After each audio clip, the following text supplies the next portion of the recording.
नमस्कार, मैं हूं देवेंद्र शर्मा। गीता वेद पुराण में आप सभी का स्वागत है। इस वीडियो में आप देखेंगे बाबा रामपाल की जो पुस्तकें धर्म और शास्त्र के नाम पर लिखी गई हैं, आखिर लोग उन्हें जला क्यों रहे हैं? ऐसा क्या लिखा है बाबा ने?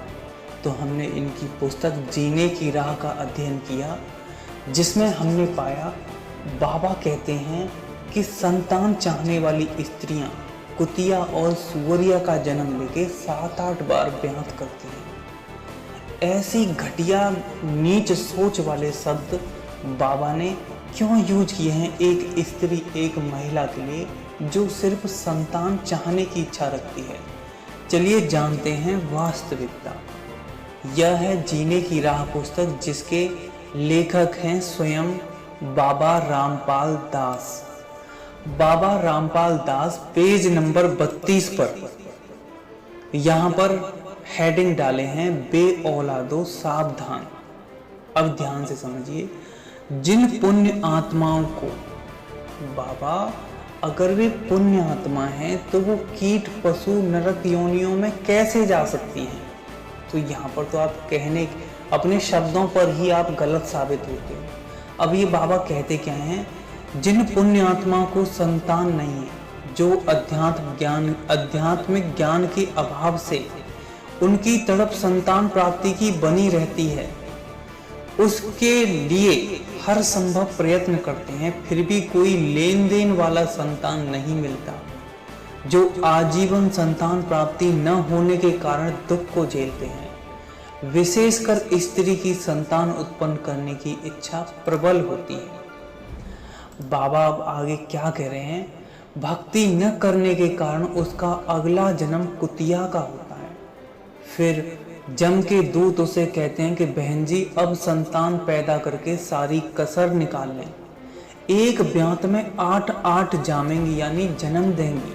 फिर अगला जन्म तेरा सुवरिया का होगा।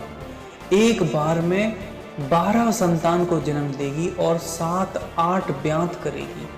संतान की सारी भूख मिट जाएगी। तो यहाँ पर अगर कोई संतान प्राप्ति की इच्छा करता है तो ये कोई पाप नहीं है। हर व्यक्ति को, हर इंसान को इच्छा करने का अधिकार है। कोई संतान प्राप्ति की इच्छा करता है तो कोई अन्य इच्छा करता है, तो इसका मतलब यह नहीं कि यह कोई पाप है जिस कारण से कीट पशु योनियों में जाना पड़े। अब हम दिखाते हैं कीट पशु योनियों में जाना क्यों पड़ता है। क्योंकि व्यक्तियों को पाप करने पड़ते हैं, वो पाप करते हैं, जैसा कि देवी भागवत में दिखाया गया है। अब जो यमराज हैं, उन्होंने सावित्री से वार्तालाप में बताया था, जो मनुष्य के कर्म के हिसाब से निर्धारित करते हैं कि किसको नरक भेजना है, किसको नहीं।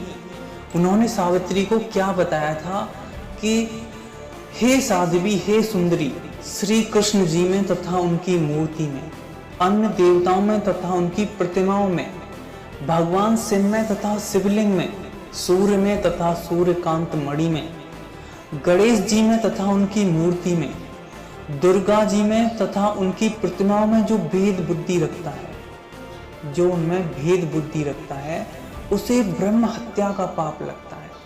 अब आगे एक और ब्रह्म हत्या के पाप का वर्णन है। जो व्यक्ति अपने गुरु, अपने इष्ट देव तथा जन्म देने वाली माता में भेद मानता है, वह ब्रह्म हत्या के पाप का भागी होता है। बाबा रामपाल जी कहते हैं कि चरण स्पर्श करना पूजा में आता है। सिर्फ गुरु और इष्ट देव के चरण स्पर्श करो, बाकी जन्म देने वाली माता है, पिता है, भाई बहन है, दादा दादी हैं, किसी के भी चरण स्पर्श मत करो, क्योंकि यह पूजा में आता है। तो यह तो बाबा जन्म देने वाली माता से भेद करा करके ब्रह्म हत्या के पाप का भागी बना रहे हैं। इस वीडियो के अंत में मैं बाबा रामपाल जी का वीडियो डालूंगा, आप इनका वीडियो देखें। अब ब्रह्म हत्या का प्रायश्चित क्या है, कौन से नरक और कीट पशु योनियों में जाना पड़ता है, यहाँ पर देखिए। यहाँ पर कुछ हत्याओं का वर्णन है, जैसे गो हत्या, ब्रह्म हत्या, स्त्री हत्या, भिक्षु हत्या, भ्रूण हत्या, जो करते हैं उनके लिए कहा गया कि वह महापापी व्यक्ति 14 इंद्रों के स्थित पर्यंत कुंभी पार्क नरक में वास करता है। यमदूत के द्वारा वह निरंतर पीटा जाता है, जिससे उसके शरीर के अंग चूर चूर हो जाते हैं। उसे कभी आग में गिराया जाता है और कभी कांटों पर लिटाया जाता है। उसे कभी गर्म तेल में तो कभी प्रतप्त लोहे में तथा तांबे में डाला जाता है, जिससे वह प्रत्येक क्षण तपता रहता है। उसके बाद वह 1000 जन्मों तक गिद्ध, 100 जन्मों तक सूअर, 7 जन्मों तक कौवा, 7 जन्मों तक सर्प होता है। उसके बाद वह 60,000 वर्षों तक विष्ठा का कीड़ा और अनेक जन्मों तक बैल होता है। तत्पश्चात मानव योनि में जन्म लेकर कोढ़ी तथा दरिद्र होता है। तब जाकर के ब्रह्म हत्या के पाप से वह मुक्त हो पाता है। तो जो बाबा जो ज्ञान दे रहा है वो ब्रह्म हत्या के पाप वाला ज्ञान है, यानी ब्रह्म हत्या पाप करा रहा है। भगवान की मूर्ति पूजाओं में विरोध कर रहा है। भगवान श्री कृष्ण और उनकी मूर्ति में विरोध करता है, उनकी निंदा करता है, पाप कराता है। इस वजह से ये भयंकर नरक और कीट पशु योनियों में जाना पड़ता है। तो यहाँ पर बाबा रामपाल ने अपनी पुस्तक जीने की राह में स्त्री जाति का अपमान किया है। जो बेचारी नेह संतान है, संतान की इच्छा कर रही है, उसकी काफी निंदा की है, स्त्री जाति की निंदा की है। इसलिए ऐसी कलंकित पुस्तकों को, बाबा रामपाल की पुस्तकों को लोग आग लगा रहे हैं, जला रहे हैं। ऐसे ही अन्य प्रमाणित वीडियो के साथ जल्द हाजिर होंगे। जय हिंद, जय भारत।